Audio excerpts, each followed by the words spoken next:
राधे राधे।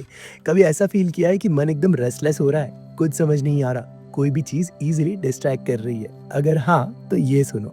श्रीमद् भगवद गीता में श्री कृष्ण कहते हैं ये मन तुम्हारी इंद्रियों का घोड़ा है, हॉर्स ऑफ द सेंसेस। और ये भी सिखाते हैं कि क्यों अपने मन को कंट्रोल करना आवश्यक है, नहीं तो ये मन तुम्हें कंट्रोल करेगा। कैसे? Let's decode this.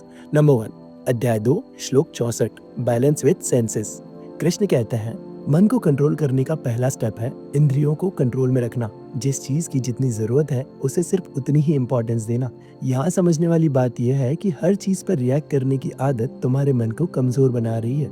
जो व्यक्ति अपने सेंसेस पर लिमिटेशंस लगा देता है उसका मन नेचुरली धीरे धीरे शांत होने लगता है। नहीं समझा? चलो इसे एग्जाम्पल से समझाता हूँ। 10-15 मिनट थोड़ा स्क्रॉल करके हम फोन रख देंगे, ये सोचकर हम घंटों स्क्रॉल करते रहते हैं एंड पता ही नहीं चलता कि कहाँ समय निकल गया। This is the classic example of senses taking control over your body. Number 2, अध्याय 2 श्लोक 65, पीस ब्रिंग्स स्टेबिलिटी। इस श्लोक में श्री कृष्ण कह रहे हैं जो अपने सेंसेस को बैलेंस करता है उसका मन शांत हो जाता है, और जब मन शांत होता है तब बुद्धि स्टेबल होने लगती है, और जब बुद्धि स्टेबल हो जाती है तब डिसीजन मेकिंग स्ट्रांग बन जाती है, और सही डिसीजन से जीवन में शांति आने लगती है। यहाँ समझने वाली बात यह है कि जब तक मन डिस्टर्ब रहता है, अशांत रहता है, जीवन भी अशांत रहता है। जब मन में शांति आती है तब डिसीजन सही होता है, जैसे कि सही रिलेशनशिप चुनना, सही करियर चुनना, सब कुछ फ्लो में होने लगता है। चलो इसे भी थोड़ा प्रैक्टिकल एग्जांपल से समझाता हूँ। तुम्हारे रिलेशनशिप में या वर्क प्लेस पर तुमसे कोई गलती होने पर कोई चाहे कितना ही तुम पर गुस्सा करे, अगर तुम काम यानी कि शांति से उनको रिप्लाई दे देते हो तो रिलेशनशिप भी बच जाता है और तुम्हारा काम भी। पर अगर गुस्से या ओवर थिंकिंग में कंफ्यूज होकर रिएक्ट करते हो तो तुम्हारा रिश्ता और काम दोनों खराब हो जाएंगे। नंबर 3, अध्याय 2 श्लोक 66, the dangers of distracted mind.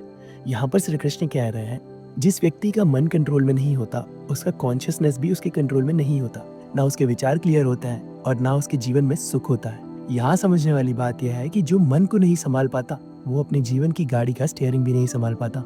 Example के लिए, हेल्दी रहने के लिए हेल्दी खाना पड़ेगा, बट मन चाहता है कि जंक फूड, पिज्जा, बर्गर खाया जाए। अब तुम ये सब खाओगे तो हेल्दी कैसे रहोगे? इसीलिए इंद्रियों पे कंट्रोल करो।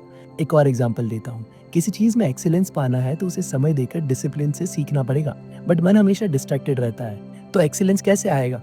सो conclusion and summary of this video, इन श्लोकों में श्री कृष्ण समझा रहे हैं मन को जीत लो वरना मन तुम्हें जीत लेगा। शांति चाहते हो तो अपने मन और सेंसेस दोनों को कंट्रोल में रखना सीखो।